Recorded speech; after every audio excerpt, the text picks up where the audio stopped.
Good afternoon. Hopefully you're enjoying your lunch. And I've really got a very powerful message here for you today.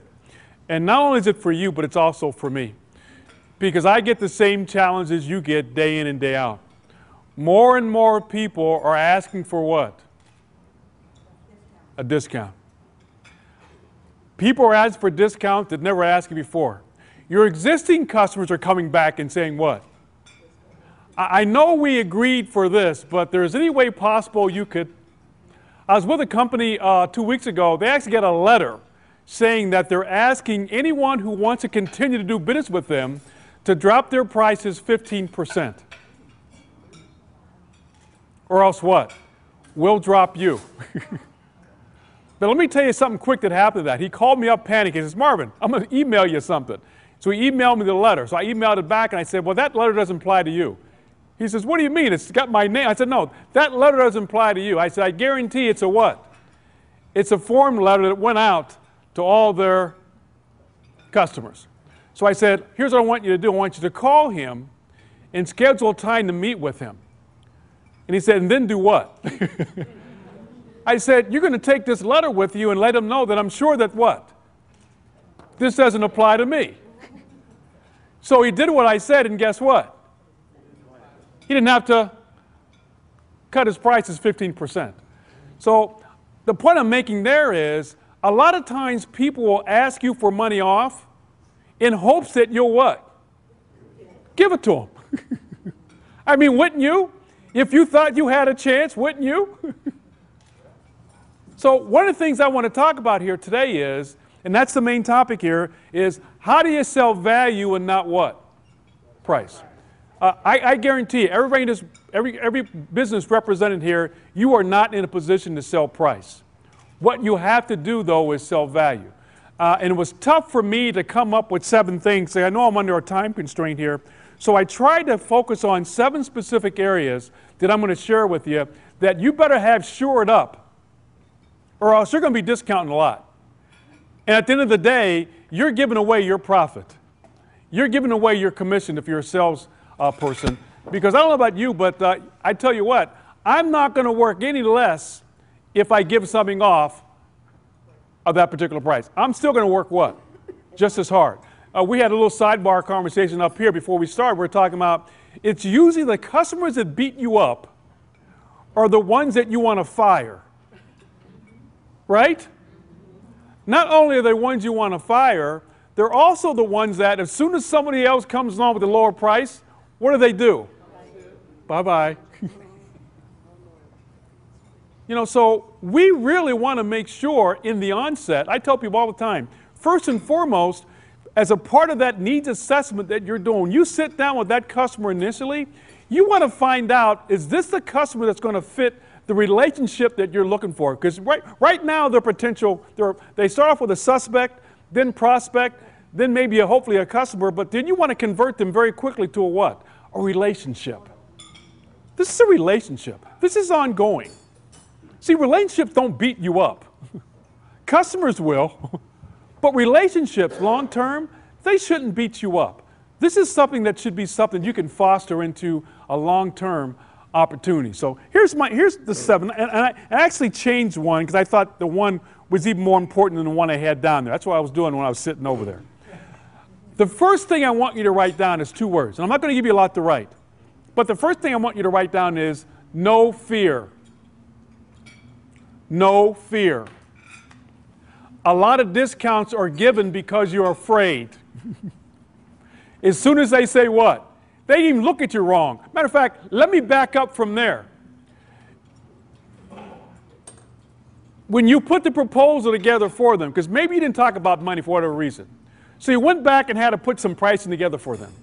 If you're afraid, in your mind, even though the price said in your mind, the first thing that could pop in your mind was, let's say $2,000. Just a round number, $2,000. But you couldn't write $2,000 on the paper. You struggled. You're thinking, it came up in your head, oh, this is a $2,000 opportunity. But when you got ready to write it, your pen wouldn't let you write $2,000. Okay, you start getting afraid. You start saying, oh, that's going to be what? Too much. That's too high. They'll never pay that, John. Plus, I read somewhere that it really should be under the amount that you gotta dummy it down a little bit. So then you wrote 1950. And when you looked at it, you said, that's still what? That still looks a little high. But you can't do 19 because, again, 19 is a what? A round number, so you got to do 18 something. Right? So who knows where you finish up by the time you get done because you're afraid. You're afraid of losing the business even before they tell you no. I'm telling you right now, you got to get rid of that fear. You have to ever heard the expression, you got to work like you don't need the money. Even though you do, that's how you got to come across though. I want that person to know that whether you do business with me or not, I could care less as far as, not in a mean way, not in a cocky way, but I'm not begging for business here, ma'am. I'm not begging for business here, sir. My role here today is to see if there is a need. If there is, hey, let's do business. If there isn't, I can take your no just as gracefully as I can take your yes. Have no problem. I'm a good loser. I am not a sore loser, especially when I know that you're not fitting the profile of a relationship that I'm looking for. So the first thing is no fear. Don't be afraid to put the right price on it the first time. Because in the event you do have to make an adjustment on that, it's not as big as it was if you'd start discounting even before you got in front of the customer. We'll discount the price even before you get there. Or say if they ask you, what do you think this is going to run me? You start discounting it then. And then you go back to your office to discount it more. Then you come back and they challenge you, discount it again. So you've already lost 30% off the top. You're already in the hole. Because of what? Fear. Work like you don't need money. You got to have confidence. I think there's always two things I always talk about with this fear. First of all, you got to believe that your company's the what? It is the best. It is the ultimate. You need to walk with a little swagger. I'm working for the what?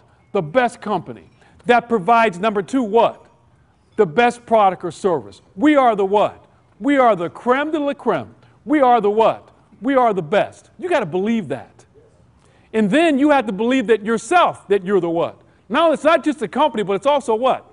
You're the best person representing this product and service. Because people don't buy from the company, they buy from who? They buy from you. As a matter of fact, do you realize that 60% of your message is sent non-verbally? So therefore, when they walk in, they've already got a good idea if they can beat you up for price. It was all over your face. No, I'm serious. I'm telling you right now, I'm a student of body language. When I can tell if I can have my way with this salesperson. It starts with the handshake. It starts with the lack of eye contact. It starts with how their shoulders, instead of being square, they were what? Kind of hunched. It starts with the negative attitude they brought. I know I got a good one here. I know I can get this one. This is at least 10%. You can tell. Well, they can tell the same thing about you. So what's your behavior? What's your attitude? They can smell that fear on a salesperson, just like a shark can smell the blood in the water miles away. So go in there with what? An attitude of confidence. Don't be fearful. What's the worst thing that can happen when you present your price? The worst thing that can happen is they can say, you know what, we need to talk about that. And that's okay. Because in this day and age, you should expect that from every customer. Don't act surprised. You can't sit there and go, before we start this call, I wrote down a couple things I hope you don't bring up. First is price. Could you just not bring that up? Because I don't do good with that. You know that they're going to challenge you on your price. I don't care how good you are, people are just going to challenge. That's what they do. Some of them they're professional buyers, so they're going to ask you.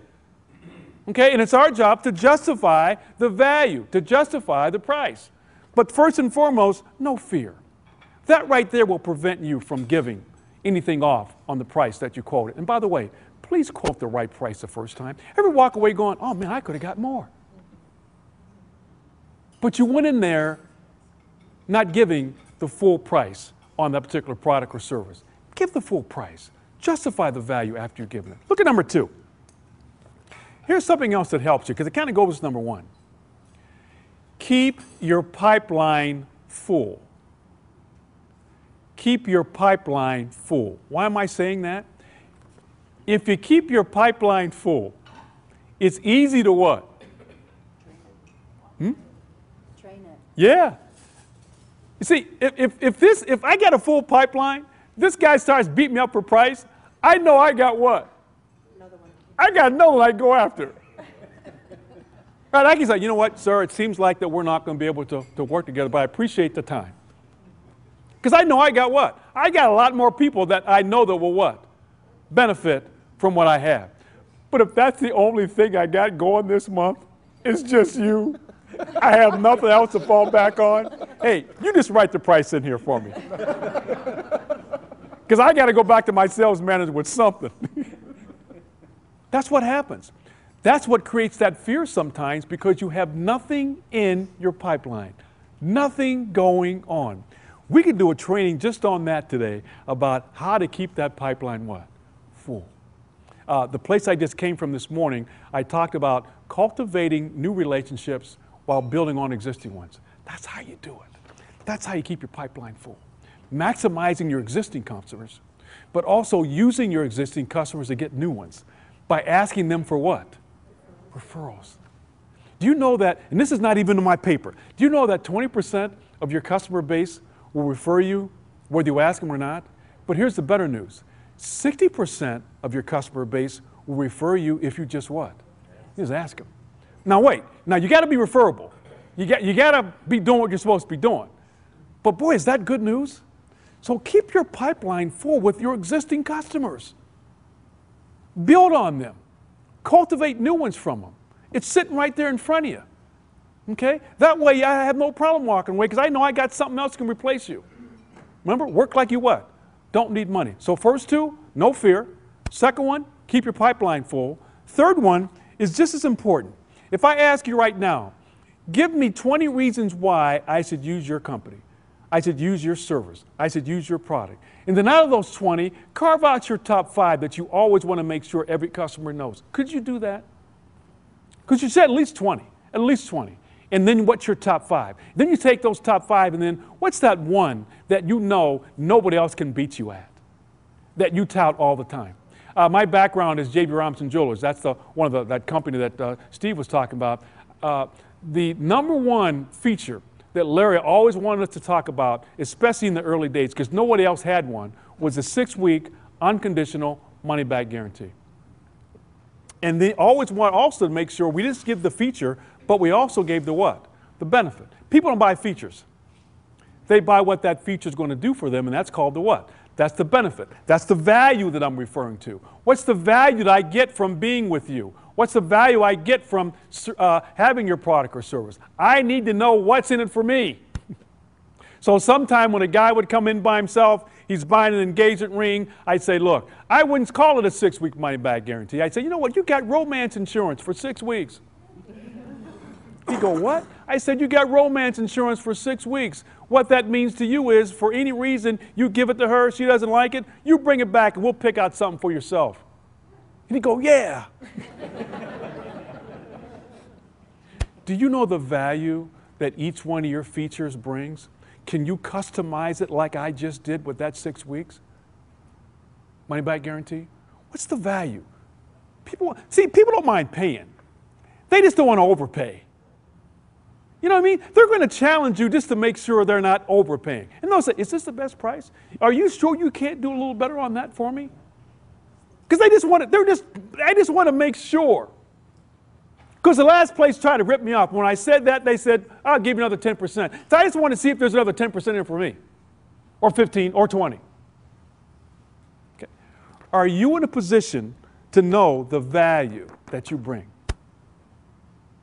What's your top 20? And then what's your top 5? And then what's that one you always want to make sure to let that person know that stands out above all the rest? What separates you from the pack? Otherwise, why should I pay your price if there's no value that's going to come along with it? Go back and do an exercise if you don't have that. And by the way, in your brochures, in your handouts, you probably have a lot of features listed. That's great, but make sure you don't just stop at the feature. Let them know what that feature is going to do for them, because those features mean nothing without the benefit. What's the solution that your product or service is going to provide to me, is another way to look at it. So, know those features and benefits. Number 4, know how to handle the price objection. Know how to handle the price objection. What I mean by that is, when somebody says to me, boy, your price is kind of high, I know how to handle it. I have 3 ways to respond to that. I have 3 options here. Sometime I'll pick silence. I'll look at them like they're crazy and be silent. Because I know the price I just quoted you was what? It's fair and it's firm, and I don't understand. There must be something I must have missed something. Or, you know, my look is so curious, I'm asking you non-verbally, what do you mean? Where is that coming from? How come you feel that way? Now, see, silence gets people to talk. So if they have something else to say, they're going to clarify it right there. Because the other side of the coin is when somebody says to you, boy, you know what? That price is kind of high. How can I respond to that? Think about that. What answer do I give to that? I can't give an answer until I clarify. Silence is one way to clarify that. Because they may go on and go, you know, your price is kind of high. And if you can shut up just for a second, they may continue to go, but you know what? What you really talked about isn't, yeah, okay, I'll go ahead and get it. They just went full circle, and you had to say what? Nothing. Now, if silence doesn't work, so don't sit there and stare him down. It's not a stare down contest. Don't call me up and go, Marvin, this didn't work. He's sitting there, I'm sitting there. If silence doesn't work, the next best thing is ask a question. And I love asking questions. Matter of fact, that's what we do. Remember, ask or listen, ask or listen. So I'm going to say to you, I'm look right in your eye and go, how come you feel my price is too high? I'm going to ask you, because I don't understand how come you feel that way? What makes you say that? All right? Then I'm waiting for what? See, whatever response he gives me, I can answer that. But I can't answer your price is kind of high. But I can answer the response you give me to that when I ask you, why do you feel that way? Because he may come back and say, you know, it's not my budget. Does that mean my price is too high? Does not. He may come back and say, well, compared to the other 2 estimates, does that mean my price is too high? No, it just means the other 2 estimates are too low. Or they're not giving the same what? Value I'm giving. Or he may come back and say, you know what, I just thought I'd test to see if you'd what? I mean, why is he asking me? Why is she? I got to find out. Inquiring minds want to know. I got to know. Or I'll just repeat it back and say, oh, so you feel the price is too high. And I'll pause. I'll use that repeating back or paraphrasing to get him to what? Or her to what? Clarify. I need some clarification. So do you know how to address that price concern? It's not by reacting. It's not by assuming. It's not by immediately going to some type of discount or getting the sales manager on the phone or passing out, you know, beads of sweat pop on your forehead, your palms get sweaty. That's not how we should respond to that, okay? Respond to that through clarifying what that person meant by what they just said to you. But if you don't know how to do that, you know what the first thing people do? You don't believe me? Go buy something tonight. I don't care where you go. Just say, boy, the price is kind of high. Most people will do what? Let me see if we can what? I'm serious. I mean, they automatically go to figure out how to get a discount. Now, what does that tell me when you move there so quick? Yeah, you were trying to what to me? You were trying to rip me off. If I wouldn't have said anything, John, you mean you would have charged me? Now, how do you establish relationships on a foundation like that? I'm trying to rip you off the first time, Michael. Yeah, you got me. Yeah, I'll tell you, you're sharp. Yeah, you're right. It should have been. That's not the where you want to. That's not the where you want to be. You want to be able to come back and find out why they're saying what they're saying. Okay. Look at number 4. Well, that was 4, wasn't it? Look at number 5. Know 3 words. Know your options. Know your options. And here's what I mean by that.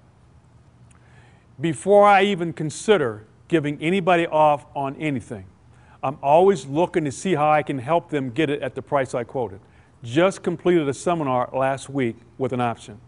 The person said, boy, you know what, Marvin? I'd like to use you, but your price is kind of high. And again, I said, well, why do you feel the price is too high? Well, it's really more than I'm prepared to spend. We're a small business, and I just can't invest that kind of money right now.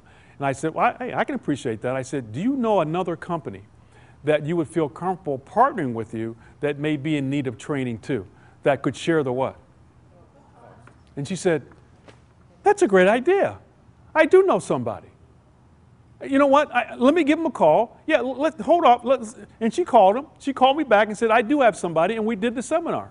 She's happy. The other company's happy. I'm happy because I didn't have to what? And I take anything off the price. What are your options? What options do you come up with to help them still get your product or service at the same price? Is it terms? Is it put some on a credit card? Is it trade? I've done some of that. When I first started, I did a 60-40 trade because, hey, look, I needed some office furniture. I'll be honest with you. And it just so happened I was doing work with a company that sold what? Office furniture. And they said to me, boy, this price is kind of high. I was glad they said it. I said, I got an idea. I need furniture. You need training. So it was 40% trade, 60% cash. I always get you still need money. Still got to get some money. Bill still got, I can't go pay my mortgage with trade. They want money. Okay? But think about and by the way, these are options you don't want to come up with on the spot. You already want to have these. You got them in writing somewhere. So when new people come on, they have those options too. Okay? I had an option. I learned so much at J. Ramsey Jewelers. One thing I learned at J. Ramsey Jewelers, I learned this option. Person comes in, price is too high, isolate it, find out they want it but can't afford it right now. How'd you plan on paying for it? Was going to put it on a credit card. Next question out of my mouth is, have you ever had the limit on your credit card raised? Answer is usually what? No, didn't know I could do that. Why don't you follow me? Let's go in the back and see if we can get your credit card limit raised. And they go, oh, Marvin. And what do they say to me? Thank you. Thank you. I'm the hero. Because I helped them get it. Because they didn't want anything off. They're just saying what? I can't afford it. I don't have, can you help me? I want to use you, but can you help me? Are you helping your customer get it? If somebody said right now, what options and alternatives do you have for me to get your product or service at that price without you taking any money off, what would you share with me? What are your 2 or 3 that you can just rattle off right away? If you can't, you better go back and work on it. Because those options are needed by some of your customers that can't afford for whatever reason at this point in time. Okay? So have the options. Have the options. Number 6. Write this one down. Know what justifies an adjustment. Know what justifies an adjustment. I did not say discount. I said an adjustment. I don't want anybody discounting anymore. But there are certain situations that may qualify that potential relationship for what? An adjustment. I just did an adjustment because I shared with this company in Mercer, Pennsylvania. I said, look, if you let me do your orientation training 4 times a year for at least 2 years, if we have that agreement, I'll what? Make an adjustment. So that justifies, see, that's really not I'm making an adjustment, but see, adjustment means it's a what? It's a win-win. I'm winning, you're winning. See, a discount means you overpriced me in the first place.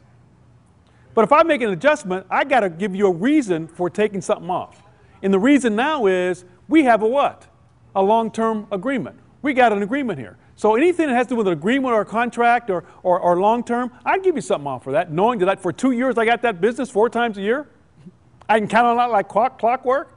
Who would not give an adjustment? I know some companies will give an adjustment if you pay up cash up front. If in other words, you don't do any terms, you just plop money down. Yeah, I'll give you an adjustment. What justifies an adjustment in your company? Some companies will give an adjustment for new customers to try it for the first time, but they let that customer know it's a one-time what? So we get an opportunity to try it before you actually get too much into it. So what justifies an adjustment? How do you make me feel that you didn't price this too high in the first place? It's got to be a win-win. So do you have those at your fingertips? As a matter of fact, you should almost go, well, let me see if you qualify for an adjustment. Oh, yeah, you qualify for the volume adjustment. If you add another couple onto this, you can get an additional, right? You got to talk about things that people are comfortable with as far as adjustments. But if you just arbitrarily just hand out discounts, you know what you're doing? You're justifying what they think about salespeople anyhow. I mean, come on. What do they think about sales? If I mention the word salespeople, what comes to your mind? I mean, you're not thinking, oh, honorable, trustworthy, friend. I mean, that's not what you're thinking. That's why nobody in this room, if I ask you for a business card and looked at it, nobody's business card has what? Salesperson on it. We disguise it. Look at your business card. It'll say account exec, customer service, marketing. Nothing happens until somebody sells something. Somebody told me that a long time ago. It all starts with a sale, but we've got to do it the professional way. And everybody says, what's your goal? My goal in life is to change the image that customers have of us. We don't have a good image. And you only have a few minutes to do that. And whether they buy from me or not, I want them to know that I'm not that suede shoe, pushy salesperson that's only looking for what? Another notch on my belt, another feather in my cap, another commission that I can go spend. I'm looking for what? A long-term relationship. Is that you? Is that what you say? Matter of fact, do you use the word relationship? Do you use the word partnership when you're talking to that new opportunity or an existing opportunity? Is that the language that you're using to let them know right from the beginning that there's something different about you? Because the last person said customer. They said cost. See, you said investment. They said spend. You said investment. They said cost. Even on your proposal, you didn't say proposal, you wrote solution. See, one word makes a what? Huge difference. Huge difference in the eyes of the person that's looking at that or that's reading it. The perception is what they're looking at. True or not, believe it or not believe it, our perception is just not good. And we can change that perception with one word. Can change it. Adjustment rather than discount. So what justifies an adjustment? How do you make people feel comfortable after you've quoted a price and then ended up maybe taking something off? Don't just arbitrarily take it off just to take it off, okay? That's not what we do. What you do is, it's got to be justifiable. And if you have no fear, when it gets down to that point, you're good. Now, what's number 7? Number 7 is easy. You know why? Because a guy told me a long time ago, even before I got into this business, way back when, I grew up in Newcastle, Pennsylvania, my track coach said, the way you practice is the way you play. Okay? And we did what? We practiced, and we practiced, and we practiced. And that's what I want you to write, number 7. Practice, practice, practice.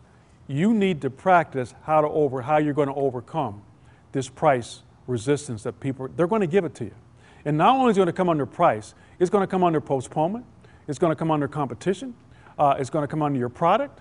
I mean, it may be changed because they already have somebody, you're trying to introduce yourself to them, and they're maybe unwilling to make a change. If you know whatever resistance that you're getting over and over again, you need to prepare and practice how you're going to what? Overcome it, get beyond it. It's not going to come naturally. See, it's either one or two things are going to happen.